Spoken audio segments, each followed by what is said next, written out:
So welcome to the October meeting of the Southampton Village Planning Commission. I'd like to start by asking for a motion to approve the August 6th and August 27th meeting minutes. Motion?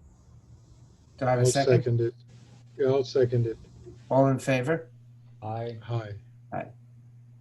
Okay. Can I just take a minute to, if you all don't mind, to text Mr. Essay? Sorry. It looks like Laura's coming in too. Good. Let me promote her to, Okay. let me promote her up.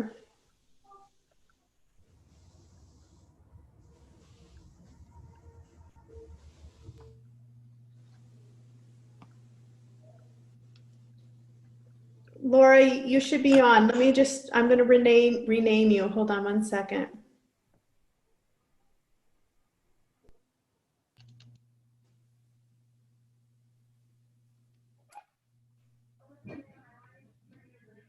Okay.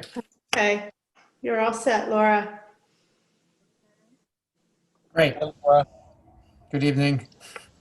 So I think today should be a quick meeting.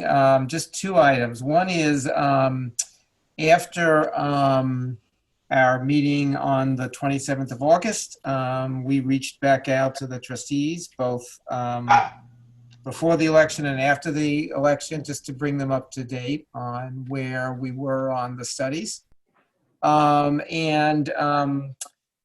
I spoke with Nicholas Bono at H2M, who's been working with Gary Gillespie and others on potential sites. I don't know, Mark, if he reached out to you. No. not Okay. yet, no. But he expects to be ready with the report the week after next. And so I think we were talking about potentially having a meeting with the trustees when he's ready with that report. Just a summary, I think, of probably one of the issues that came up at this meeting. He has done I call it a windshield survey, they would call it, I think, in the industry, which is a brief review of the other sites that the village owns. Has come to the conclusion of those sites. The best site he thinks, the site that ranks highest for his criteria, is the site adjacent to the Southampton Cemetery that Mr. Shifford had recommended several months ago.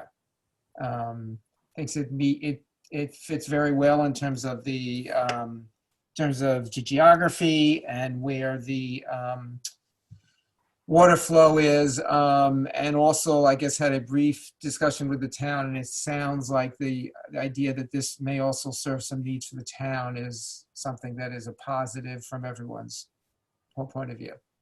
And he also, sorry. Is there a tremendous cost to running it further, the piping, or is that relatively less than everything else that you're doing?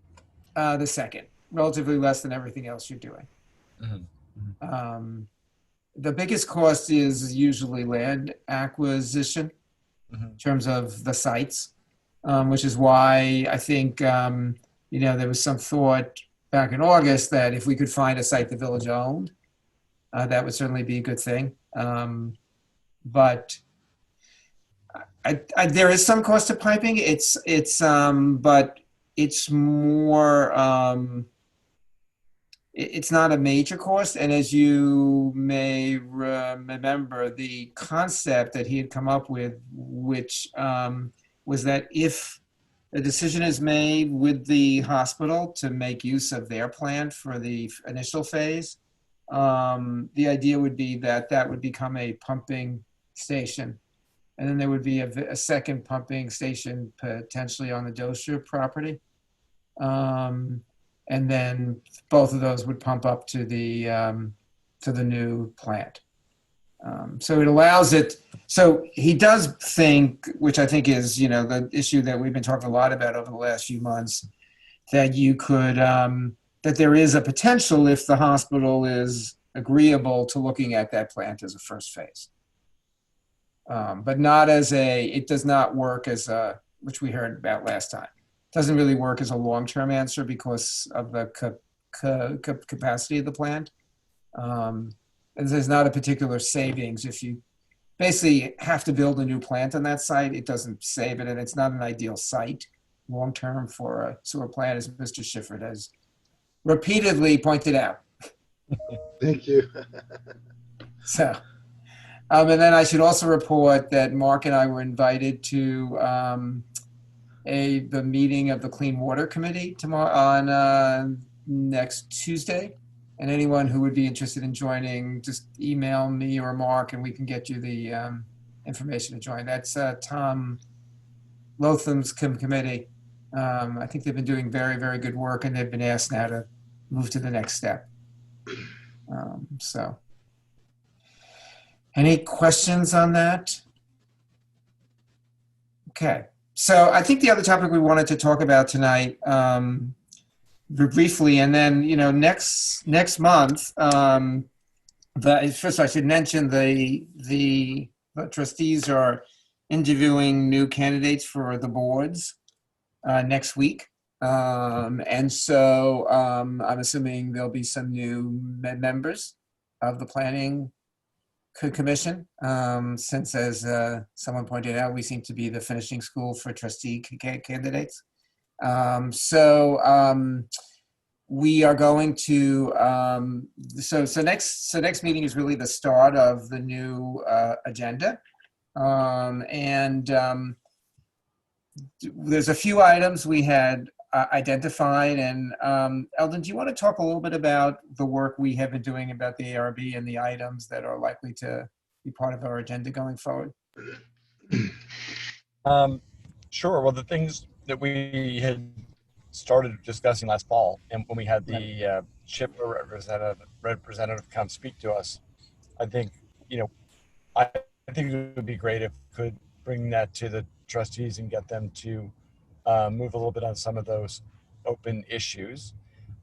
If you recall, you know, one was a simple thing, reprinting the existing design guidelines, so that's a document that already exists. That would be great if we promoted in a way that would make it an easier process for both applicants and other people involved in reviewing. So that, I think most of you have seen that already. We were just trying to get it printed. I think there was other discussions around, I mean, I don't know if we want to talk about, you know, how, if there's any potential support that might be available for the ARB and other boards. That was one thing which was tabled. And I think, you know, beyond that, it was just there was a discussion at that time of whether we should update to I forget what year the newest ARB code is. Correct. That's something we can certainly have the attorneys look at, if that's really vital or important, and if not for us to. Yep. And we had actually, as a result of the Planning Commission's meetings with the State Historic Preservation Office, we had put together a form that every applicant now fills out. So at least there's some knowledge about the houses that are being discussed for potential demolition. But still, at this point, unless they're in the historic district, there's no ability for the ARB to do any review. So as Eldon said, there's a proposal that actually came out of the ARB as a follow-up to some of the things we talked about with Studio AB architecture 2 years ago, which is to either set a date or a 50-year rule that any house earlier than that applies for demolition, there would be a hearing at the ARB. So people would at least be aware of it and able to give their input. So I think along the same lines, I think maybe we should review and propose to the village and the village building department to create more transparency, and maybe that the applications could be done, you know, would be scanned, and we would be able to view, you know, right now we're having our meetings in Zoom, so and everything. I think the village needs to really be brought to the 21st century in terms of the building department transparency, where we should be able to look at the applications, be able to view the drawings online, be able to, especially in the approval process, so Right. people could participate more. Right now, even a FOIL has to be done through a fax machine. I Right. think that, I think it would be money well spent for the village to upgrade all this process. Right. I do believe the new village administrator, one of her tasks is to look at um, expanding the capability of the village's website and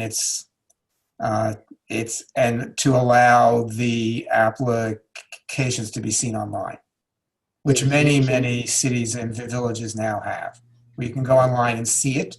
It's very helpful. It's very helpful to the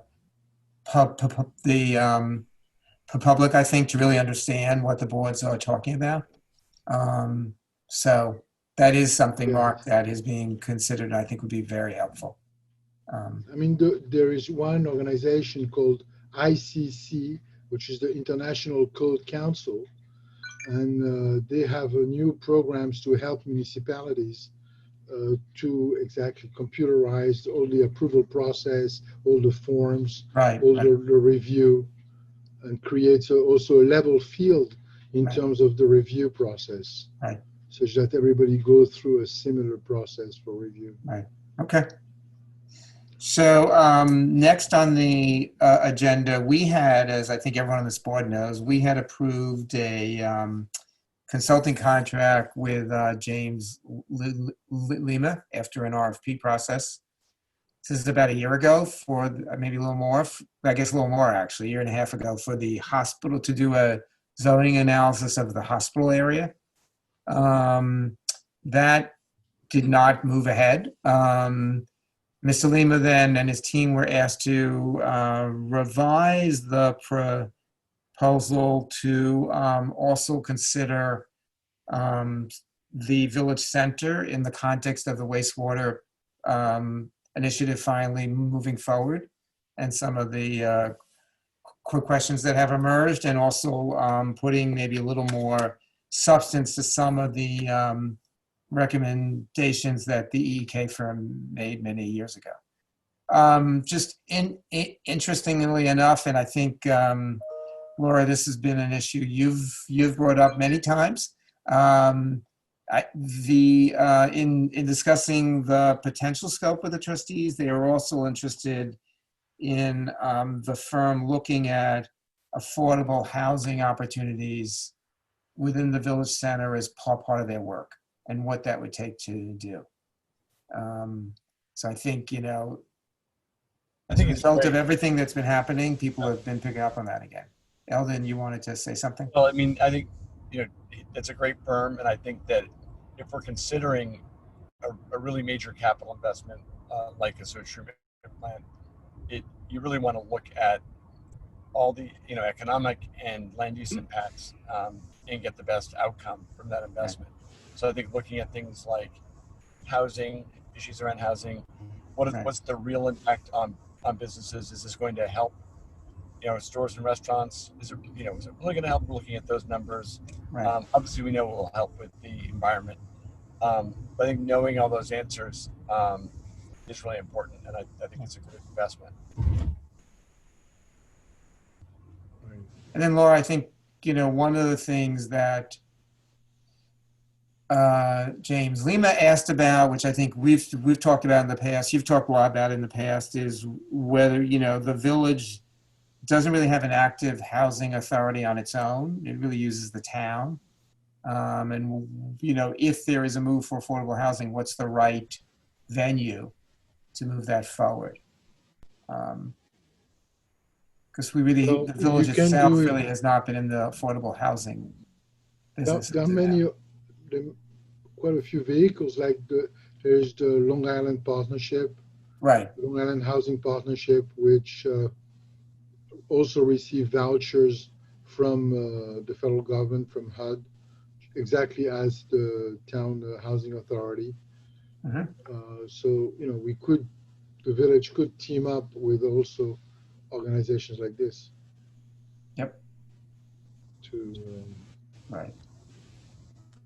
And I think the focus, from what I understand from the trustees, and obviously that would be part of the study, is really workforce housing, the continued need for, and that was something that had sort of got a little bit better in the last few years as the market weakened, but as the market this year has once again strengthened, as I'm sure you're all seeing in your neighborhoods, the issue of workforce housing is getting particularly important. The good news is a lot of families are choosing to stay in Southampton full time, which is terrific.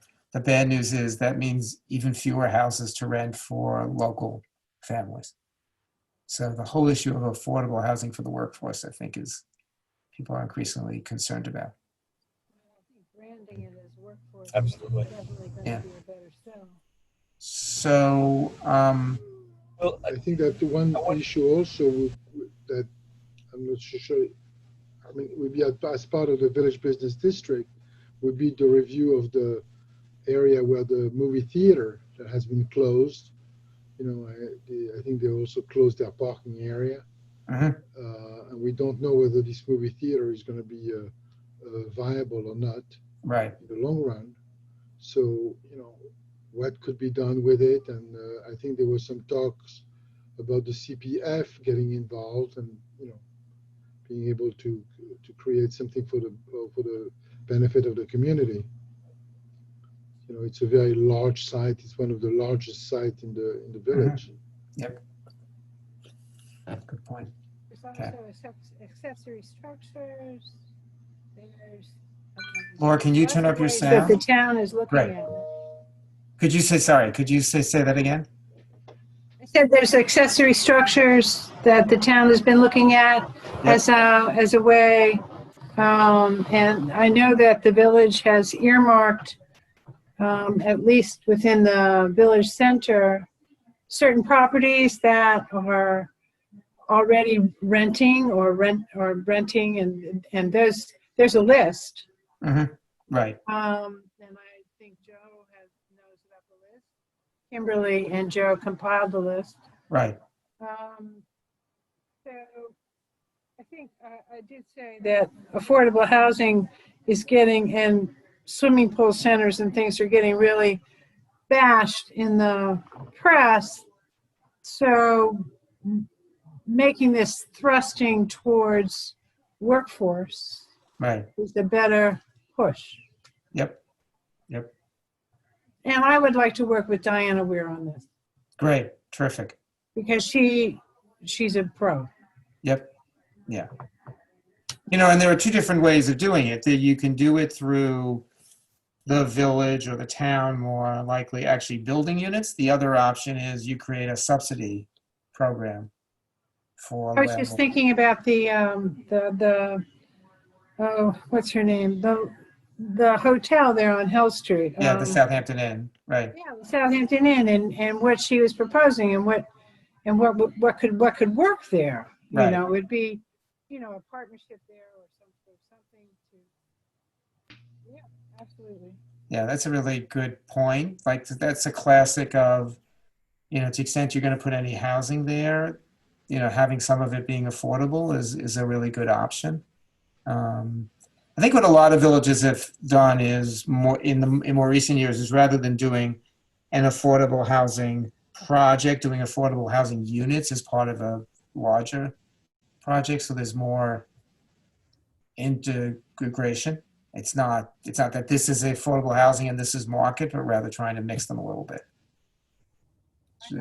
My neighbors here rented his house this summer to fellas that worked for George Soros.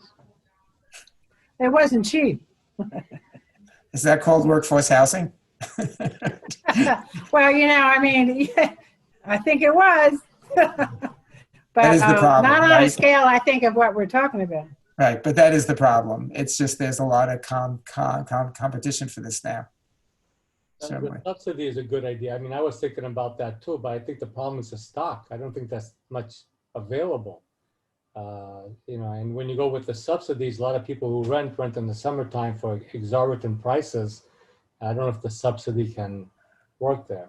Well, one of the ways they do it in the city is they put together, you actually register on a list.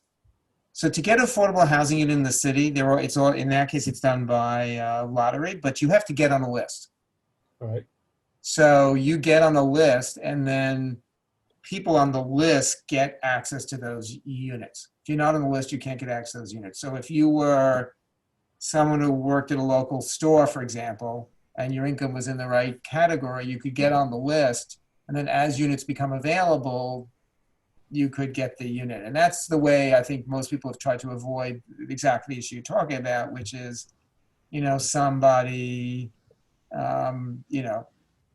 decides, well, I can get an affordable apartment because I'm a student in the city, and this becomes a second, or a great rental for me.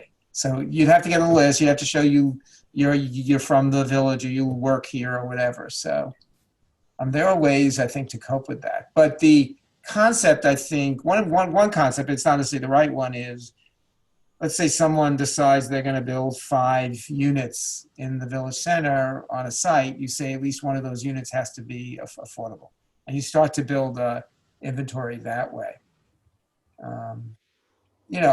I think the Village Latch is a great project for sure, but you could certainly have imagined a scenario where they said, okay, you got approved for 18 units, two of those have to be affordable.